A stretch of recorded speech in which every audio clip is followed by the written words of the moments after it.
আচ্ছা, একটা কেকের ফিডব্যাক কতটা ভালো হলে সেটা মানে অন্যতম বা ইউনিক বলা যেতে পারে বলো তো?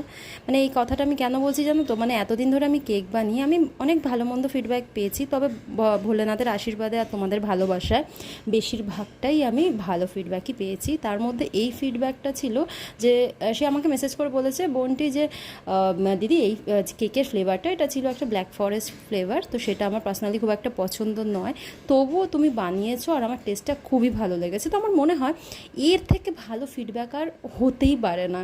যাই হোক, অনেক বেশি বকে ফেললাম না। আজকের এই কেকটার কথায় আসি। এই কেকটা ছিল একটা ভ্যানিলা ফ্লেভারের কেক, একজন দাদা তার ওয়াইফের জন্য আমাকে দিয়ে বানিয়েছিল। আর কেকের ফাইনাল লুকটা দেখে আমাকে কমেন্ট করতে ভুলো না প্লিজ, জানিও কীরকম লাগছে। যদি ভিডিওটা ভালো লাগে তাহলে প্লিজ একটা লাইক করে চ্যানেলটাকে সাবস্ক্রাইব করে অবশ্যই আমার পাশে থেকো। তাহলে আজকের জন্য টাটা, দেখা হচ্ছে পরের ভিডিওতে। হর হর মহাদেব।